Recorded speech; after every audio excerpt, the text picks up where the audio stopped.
Pada Tuhan beri kemuliaan, pada Tuhan saja kekuatan.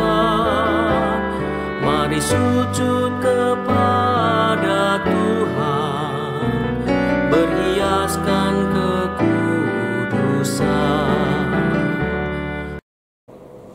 Jemaat Tuhan yang terkasih di dalam nama Tuhan Yesus Kristus, selamat sore, selamat bertemu kembali dengan PA wilayah secara online. Pada hari ini Kamis, kita terlebih dahulu memuji nama Tuhan, besarkan nama Tuhan 2 kali.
Mari kita sebelum masuk dalam pembahasan firman Tuhan, mari kita berdoa terlebih dahulu. Mari kita bersatu dalam doa. Terima kasih Tuhan Yesus atas berkat dan kasih-Mu, kami boleh menghadap ke hadirat-Mu, bersyukur dan terima kasih karena pertolongan Tuhan dan penyertaan Tuhan sepanjang hidup kami. Tuhan Yesus, pada kesempatan sore hari ini, mari kami mau akan memulai acara pemahaman Alkitab. Kiranya Tuhan berkati, kiranya Tuhan lindungi kami di dalam pembahasan Alkitab ini Tuhan, dari awal, pertengahan hingga akhirnya. Dan kami juga berdoa untuk pembawa firman Bapak Luther Talun Samara. Kiranya Tuhan tolong melalui Roh Kudus-Mu, sehingga apa yang disampaikannya boleh dimengerti dan boleh dipahami oleh kami semua sebagai jemaat-Mu Tuhan. Tuhan, inilah doa permohonan kami serahkan berlangsungnya acara pemahaman Alkitab ini di dalam tangan kasih-Mu. Di dalam nama Tuhan Yesus kami berdoa. Amin. Amin. Shalom jemaat Tuhan. Shalom. Bahan PA kita kali ini, dasar Alkitabnya yang pertama yaitu dari Injil Matius. Mari saudara-saudara kita membuka Injil Matius pasal 21 ayat 28 Matius 21 ayat 28 sampai 31 akan dibacakan oleh Ibu Penatua Debbie. Silakan. Sampai 31. Perumpamaan tentang 2 orang anak. Tetapi apakah pendapatmu tentang ini? Seseorang mempunyai 2 anak laki-laki. Ia pergi kepada anak yang sulung dan berkata kepada anakku, pergi dan bekerjalah hari ini dalam kebun anggur. Jawab anak itu, baik Bapak, tetapi ia tidak pergi. Lalu orang itu pergi kepada anak yang kedua dan berkata demikian juga, dan anak itu menjawab, aku tidak mau. Tetapi kemudian ia menyesal lalu pergi juga. Siapakah di antara kedua anak itu yang melakukan kehendak ayahnya? Jawab mereka, yang terakhir, kata Yesus kepada mereka. Aku berkata kepadamu, sesungguhnya pemungut-pemungut cukai dan perempuan-perempuan sundal akan mendahului kamu masuk ke dalam kerajaan Allah. Ya. Lalu Injil Matius pasal 5 ayat 37. Matius pasal 5 ayat 37 akan dibacakan oleh Bapak Penatua Selamat. Injil Matius 5 ayat 37. Jika iya, hendaklah kamu katakan ya. Jika tidak, hendaklah kamu katakan tidak. Apa yang lebih daripada itu berasal dari si jahat. Dan yang berikutnya Matius 7 ayat 21. Matius 7 ayat 21 juga akan dibacakan oleh Bapak Penatua Selamat. Matius 7 ayat 21. Bukan setiap orang yang berseru kepadaku, Tuhan, Tuhan, akan masuk ke dalam kerajaan surga, melainkan dia yang melakukan kehendak Bapakku yang di surga. Ya. Demikianlah saudara jemaat Tuhan, 3 bagian Alkitab yang menjadi dasar bahan PA kita ini. Temanya masih mengenai bagaimana kita berkomunikasi dengan seseorang, atau bagaimana kita menghadapi seseorang yang memiliki tipe komunikasi tertentu. Nah, kali ini temanya adalah manusia 1000 janji. Manusia 1000 janji. Ya, saya memulainya dengan cerita. Ada seorang gadis bernama Alida. Mungkin dia adalah gadis yang manis. Betapa tidak?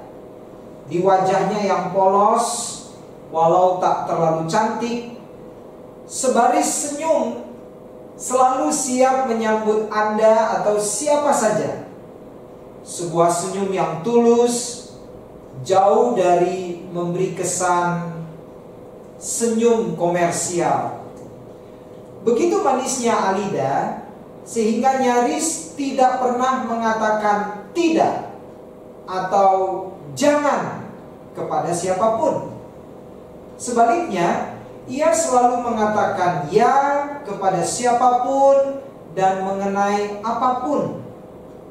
Dengan begitu, pasti Alida berharap dapat membuat suasana di sini senang, di sana senang, di mana-mana semua orang senang.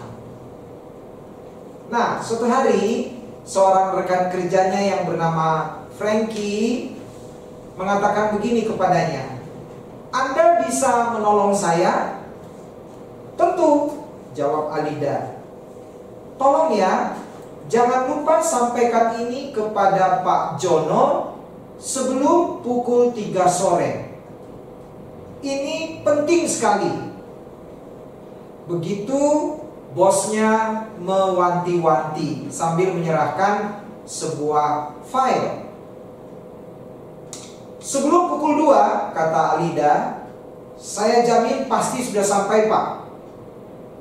Oh ya, pukul 11 ini ingatkan saya ya, supaya saya menelepon kantor pajak.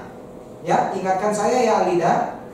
Awas, jangan sampai lupa, atau kita semua akan celaka. Begitu rekan kantornya yang bernama Wulan mengingatkan. Pasti, sambut Alida kembali dengan senyumannya yang khas. Lalu ada lagi kalimat permintaan, tolong selesaikan surat-surat ini ya sebelum kamu pulang. Dengan segala senang hati, bos. Itulah jawaban Alida.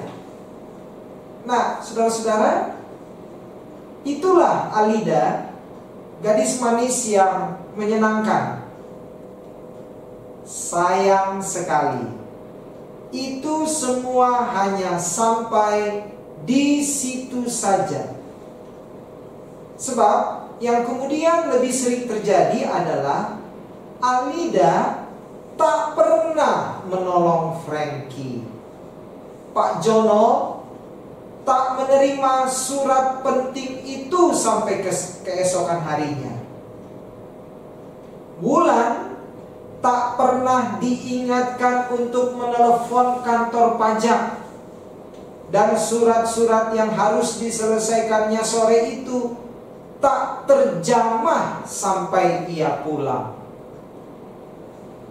Bila ditagih, Alida dengan senyumnya yang manis selalu siap dengan 1001 macam alasan dan penjelasan mengapa ia sampai tidak mengerjakan apa yang dijanjikannya tanpa dikejar rasa bersalah. Sebaliknya, dengan wajah polos, ia minta dimaklumi dan dikasihani. Alida berpikir bahwa dengan semua itu persoalan beres dan ia serta-merta memperoleh grasi atau amnesti atau pengampunan. Ia salah sangka. Apa yang telah ia usahakan dengan sebaik-baiknya, terutama dalam membuat alasan, ternyata dianggap belum atau tidak cukup baik. Maka ia kaget dan kecewa sekali. Dia menggerutu dalam hati dengan mengatakan begini, aku toh sudah bermaksud baik. Permintaan sahabat baik mana boleh ditampik. Ya, apa yang ia tuai adalah kekecewaan. Ini tidak mengherankan, karena itulah yang selalu dihasilkan setiap kali janji tidak ditepati. Orang merasa dihianati dan menjadi kecewa. Orang yang kecewa mudah sekali menjadi konfrontatif. Padahal konfrontasi inilah yang paling tidak dikehendaki terjadi oleh orang-orang semacam Alida. Dengan selalu mengatakan ya, mereka berusaha keras menyenangkan hati semua orang. Tidak ingin menyinggung, tidak ingin menyakiti atau mengecewakan hati siapapun juga. Tidak terlibat konflik atau pertengkaran dengan siapapun. Namun, kenyataannya, apa yang dihasilkan? Malah sebaliknya. Alida yang menyenangkan dengan cepat menjadi Alida yang menyebalkan. Ironisnya, berubah menjadi menyebalkan justru karena ingin semaksimal mungkin menyenangkan sebanyak mungkin orang. Pepatah mengatakan, sekali lancung ke ujian, seumur hidup orang tak percaya. Artinya, supaya kita tidak mudah mengobrol janji dan menebar komitmen. Nah, saudara-saudara, Tuhan Yesus sendiri pernah secara eksplisit, secara terang-terangan memperingatkan murid-muridnya mengenai hal ini dengan menceritakan perumpamaan yang tadi kita sudah dengarkan pembacaannya dari Matius 21 ayat 28 sampai 31. Saya bacakan lagi ya. Seorang mempunyai 2 anak laki-laki. Ia pergi kepada anak yang sulung dan berkata, "Anakku, pergi dan bekerjalah hari ini dalam kebun anggur." Jawab anak itu, "Baik, Bapak." Tetapi ia tidak pergi. Lalu orang itu pergi kepada anak yang kedua dan berkata demikian juga. Dan anak itu menjawab, "Aku tidak mau." Tetapi kemudian ia menyesal, lalu pergi juga. Siapakah di antara kedua orang itu yang melakukan kehendak ayahnya? Nah, itulah sebuah perumpamaan yang Tuhan Yesus ceritakan. Saudara-saudara, Tuhan Yesus tidak perlu secara eksplisit menjawab sendiri pertanyaan tersebut. Kita tahu apa yang dikehendakinya. Baginya, kata-kata itu, apalagi kata-kata anak-anak Tuhan, adalah mengikat. Kata Tuhan Yesus, apa yang kita ikat di bumi, terikat di sorga. Dan apa yang kita urai di bumi ini akan terurai di sorga. Tuhan Yesus tidak suka orang terlalu mudah mengumbar janji. Apa yang dituntutnya adalah bukti. Jika ya, hendaklah kamu katakan ya. Jika tidak, hendaklah kamu katakan tidak. Apa yang lebih dari itu berasal dari si jahat. Itu yang tadi kita dengarkan pembacaannya dalam Matius pasal 5 ayat 37. Kata-kata itu penting. Tetapi kalau hanya kata-kata belaka, akan amat menyebalkan hati Tuhan. Sebab itu, sabda Tuhan, bukan setiap orang yang berseru kepada Tuhan, Tuhan, akan masuk ke dalam kerajaan sorga, melainkan dia yang melakukan kehendak Bapakku yang di sorga. Matius 7 ayat 21. Tentu saja tidak ada salahnya kita ingin menyenangkan dan membahagiakan orang lain. Ini adalah salah satu ekspresi dari panggilan kita untuk menjadi berkat bagi orang lain, bukan menjadi parasit atau batu sandungan. Namun, kita harus dengan sangat tegas dan sangat jelas membedakan antara keinginan untuk menyenangkan orang lain dan upaya untuk membuat orang lain menyenangi kita.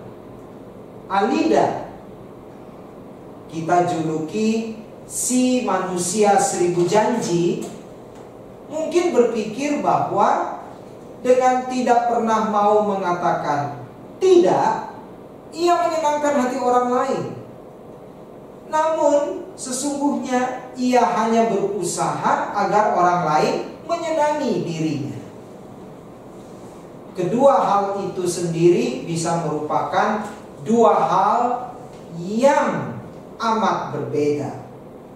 untuk berbuat baik kepada orang lain, bisa saja kita harus melakukan hal-hal yang tidak menyenangkan hati yang bersangkutan.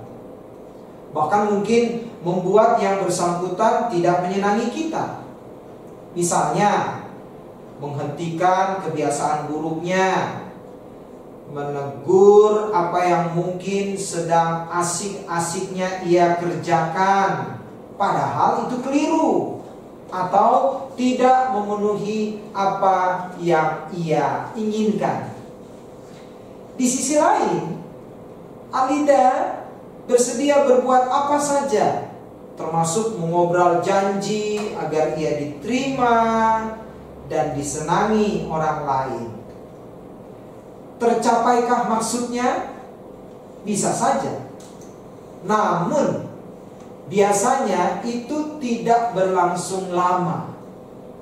Ketika terbukti betapa semua janji tidak ditepatinya, Alida bukan saja membuat orang lain tidak senang, ia juga membuat orang lain tidak menyenanginya. Nah, belajarlah dari Tuhan Yesus dan simaklah ajaran-ajarannya. Yesus bukanlah orang yang eksentrik, yang dengan sengaja melakukan hal yang aneh-aneh, seolah-olah tidak memedulikan perasaan orang lain. Tidak. Yesus berusaha hidup senormal dan sewajar mungkin agar tidak mendatangkan curiga yang tak perlu dari orang lain. Dia ramah dan lembut hati. Namun, disenangi orang lain tak pernah menjadi tujuan hidup Yesus. Tujuan hidupnya adalah menyenangkan hati Bapa dan melakukan kehendaknya. Ya, itulah tujuan, itulah panggilan hidup Yesus. Karena itu, Yesus tidak takut ditolak, tidak takut dibenci, serta tidak diterima oleh orang banyak. Karena itu tentang kehidupannya, Yesus berkata, serigala mempunyai liang dan burung mempunyai sarang, tetapi anak manusia tidak mempunyai tempat untuk meletakkan kepalanya. Matius 8 ayat 20. Seluruh hidupnya Yesus manfaatkan untuk menyenangkan dan membahagiakan orang lain. Dia menghibur yang berduka, mengangkat yang tak berdaya, menyembuhkan yang terluka. Namun, lihatlah bagaimana hidupnya berakhir. Sendirian. Hanya ditemani 2 orang penjahat yang disalibkan bersama-sama dia. Ingin diakui, disenangi, dan diterima oleh orang lain, itu adalah kebutuhan manusiawi yang amat wajar.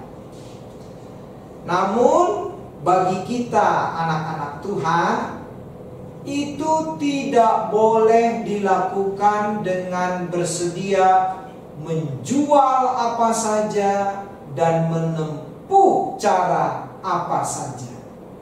Sebaliknya, kita harus siap untuk ditolak, dibenci, dan tidak diterima orang demi kebenaran.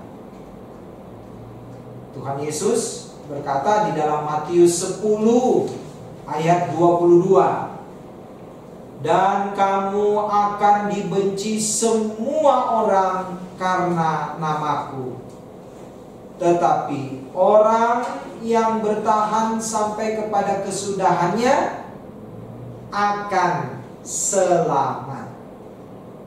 Ya, demikianlah saudara jemaat Tuhan, bahan PA kita ini yang temanya kali ini adalah manusia 1000 janji. Ya, dengan kita mengambil contoh seorang gadis bernama Alida. Ya. Kami berharap saudara-saudara jemaat Tuhan di rumah menyimaknya dengan sungguh-sungguh dan bisa segera menangkap seperti apakah tipe seseorang yang dalam berkomunikasi itu kita juluki manusia 1000 janji. Nah, baiklah saudara jemaat Tuhan, sekarang kita masuk dalam pertanyaan. Ya, pertanyaan ini untuk kita diskusikan dan saudara jemaat Tuhan juga bisa menjawabnya, bisa memberi komentar.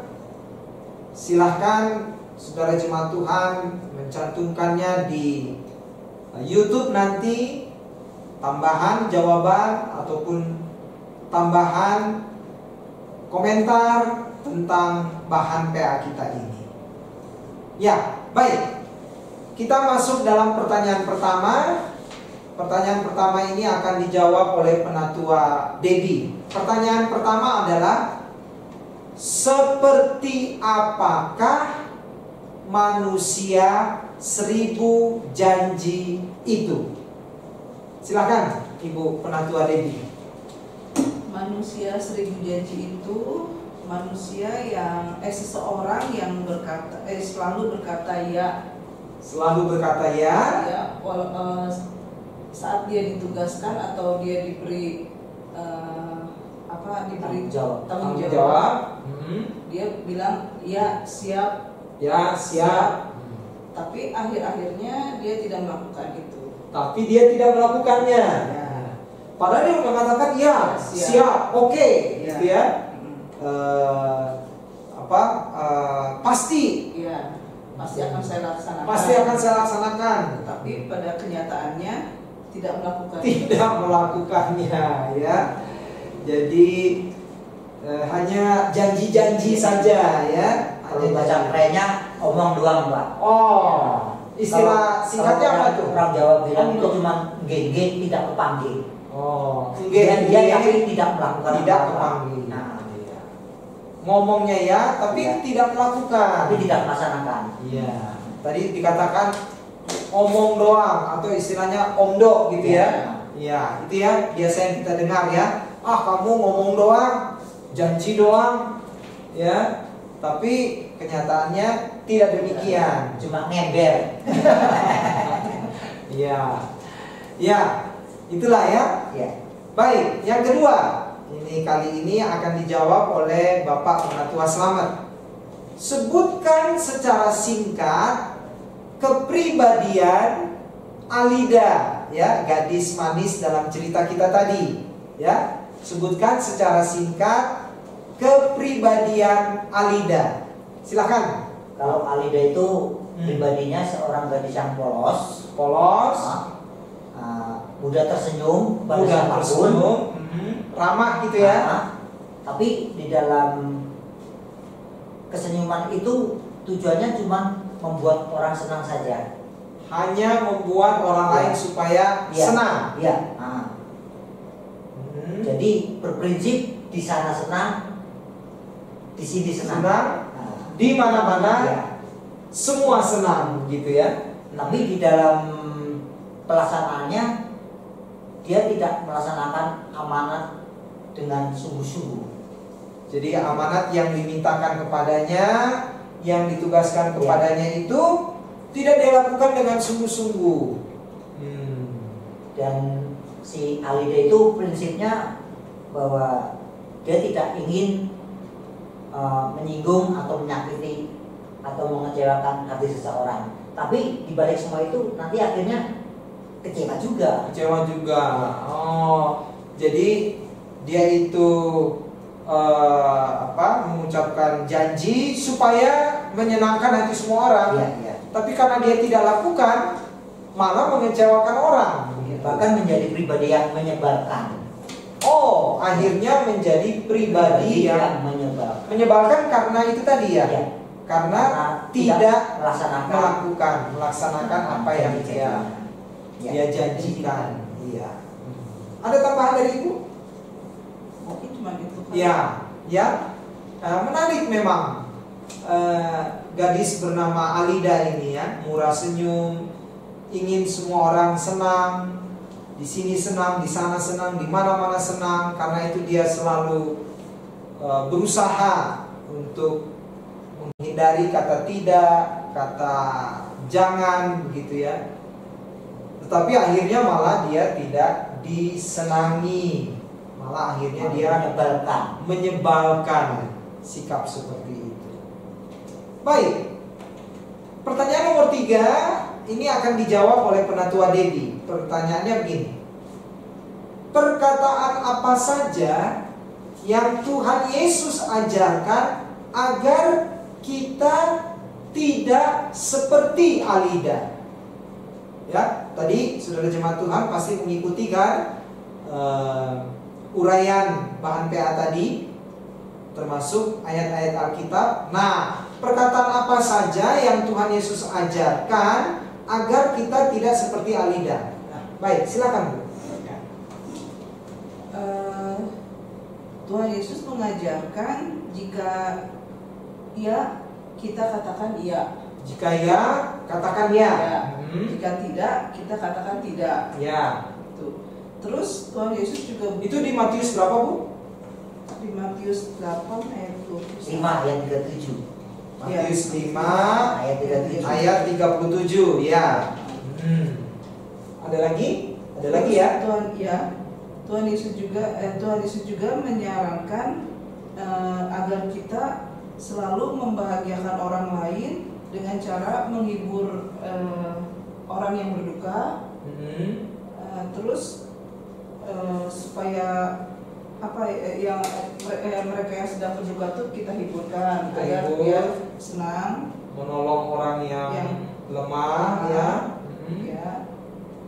Terus kita juga harus siap dibenci, terus ditolak ataupun tidak diterima demi kebenaran. Demi kebenaran. Ya. Ya. Ada lagi Bu? Kalau yang mengenai perumpamaan tadi itu, 2 orang anak.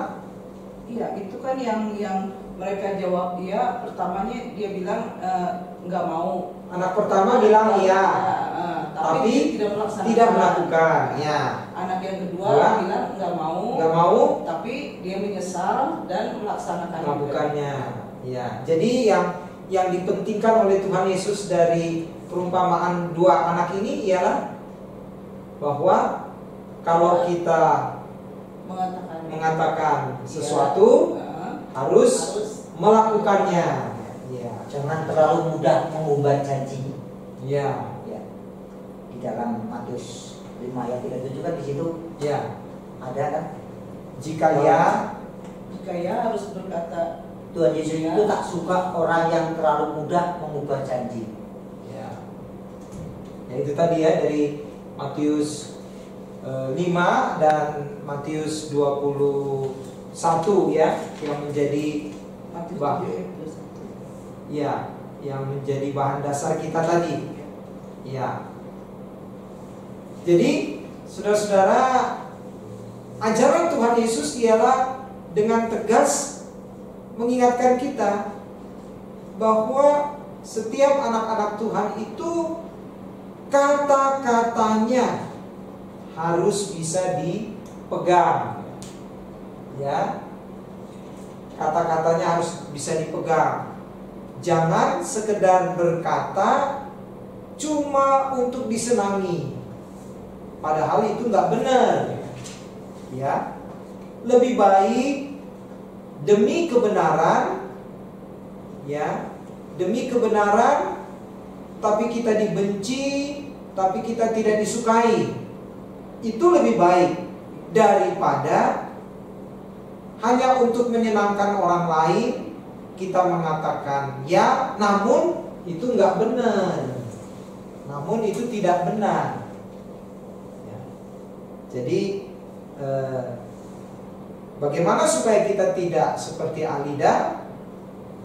Lakukanlah apa yang engkau ucapkan.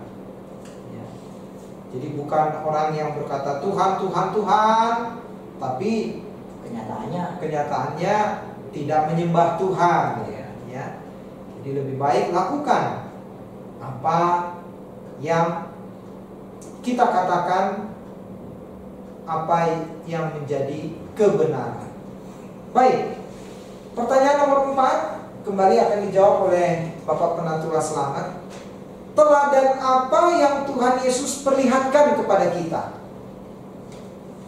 Ya, silakan Pak. Tuhan Yesus memperlihatkan kepada kita bahwa Tuhan Yesus itu juga sebagai pribadi secara manusia, itu bersikap eksentrik. Tidak, ya. Yesus itu melakukan hal-hal yang bagi cara manusia itu hal-hal yang normal seperti manusia biasa. Ya. Tidak eksentrik gitu ya. Tidak mencari-cari sesuatu yang sensasi, yang aneh ya. Normal-normal saja ya. Tuhan Yesus juga pribadi yang ramah, lembut hati ya. Bahkan di dalam kehidupan Tuhan Yesus bersama murid-muridnya adalah Tuhan Yesus juga disukai di dalam kepribadiannya. Bahkan secara manusia dia itu secara Tuhan, bukan untuk secara manusia, dia menyenangkan hati Bapa dan melakukan kehendaknya. Ya, itu tujuan hidupnya ya. Tidak takut ditolak, tidak takut dibenci, ya, tidak takut oleh omongan-omongan orang, ya. Bahkan seluruh hidupnya Tuhan Yesus itu memanfaatkan dan menyenangkan, bahkan membahagiakan orang lain. Ya, itu ya. Tujuan hidupnya ya, dan itu yang dia lakukan ya. Ya. Bahkan untuk yang berduka dihibur, yang sakit disembuhkan. Ya. Bahkan lebih tragis lagi, pas posisi terakhir hidupnya justru ditinggalkan oleh sahabat-sahabatnya. Bahkan cuma ditemanin pas meninggal itu dua orang penjahat itu yang tersalib, yang ikut disalibkan bersama Yesus. Itulah bersama Yesus. Dua orang yang menemaninya di saat-saat akhir hidupnya. Ini sungguh tragis ya, sungguh tragis ya. Jadi seperti yang sudah dijawab tadi, bahwa Tuhan kita Yesus Kristus itu adalah memberi teladan kepada kita dalam hal berbuat baik, ya, menolong orang. Hidupnya bukan terutama untuk supaya disenangi, tidak. Sebab tujuan hidupnya ialah bagaimana dia menyenangkan hati Bapaknya. Nah, dalam rangka menyenangkan hati Bapaknya itulah dia menolong sesama, dia menghibur yang lemah, ya, dia menyembuhkan yang sakit, membangkitkan orang mati. Nah, itu semua ia lakukan. Tujuannya sekali lagi bukan supaya ia disenangi, tetapi bagaimana supaya hidupnya itu bisa menjadi berkat bagi orang lain. Tujuan hidupnya itu. Sekalipun pada akhir hidupnya sungguh tragis. Justru orang-orang yang pernah dia tolong itu ya mengkhianatinya. Berteriak-teriak, salibkan dia, salibkan dia. Ya, tapi bagi Tuhan Yesus itu tidak masalah. Karena Tuhan Yesus memberi teladan kepada kita bagaimana hidup menyenangkan hati Bapa.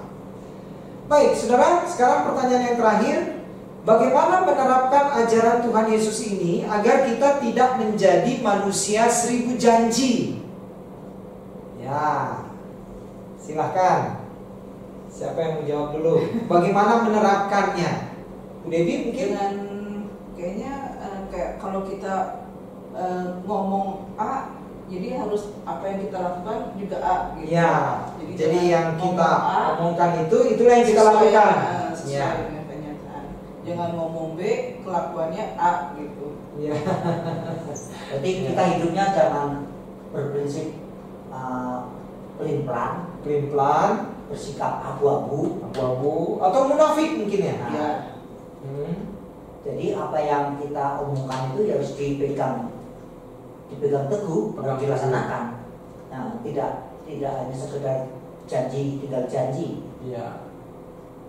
Itu yang menjadi prinsip. Walaupun untuk itu mungkin kita tidak disukai ya. Iya. Mungkin kita tidak disukai, tapi itu demi kebenaran ya. Itu demi kebenaran. Justru harga yang ditebus itu Pak yang lebih mahal kita malah dibenci kadang-kadang. Iya. Nah, Iya. kalau kita mengungkapkan kebenaran kan memang ada harga yang mahal yang harus kita ini Iya.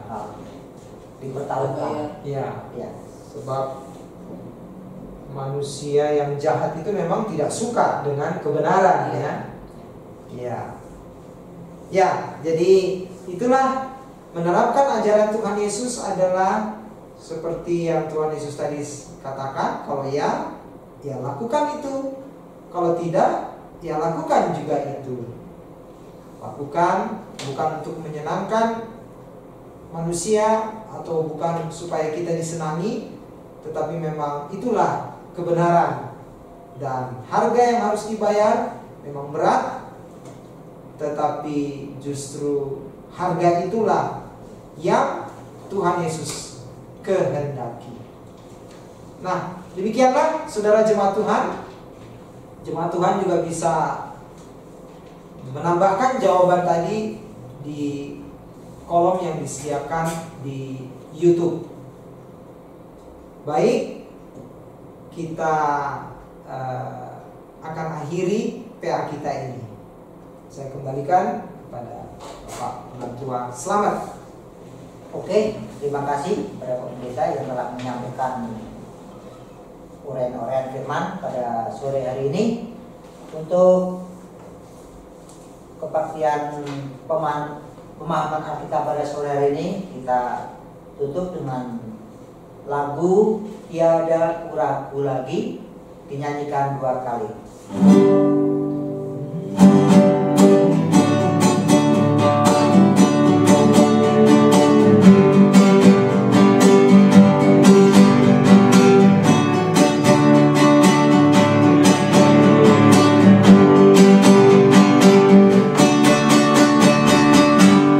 Tiada ku ragu lagi untuk mengikut-Mu Yesus. Tiada ku ragu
Mari kita akhiri di dalam doa penutup.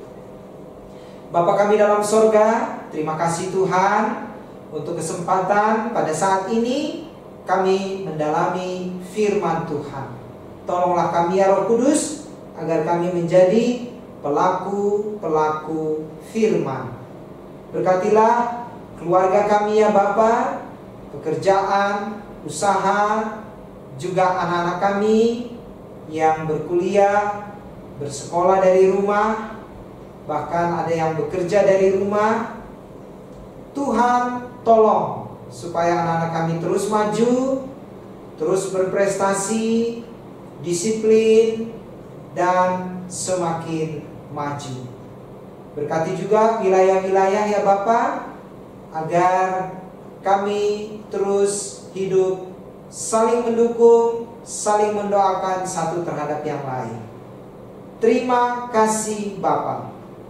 Kami berdoa di dalam nama Tuhan Yesus Kristus. Amin. Sampai jumpa saudara jemaat Tuhan pada Kamis depan, yaitu persekutuan rumah tangga online di wilayah. Sampai ketemu. Shalom.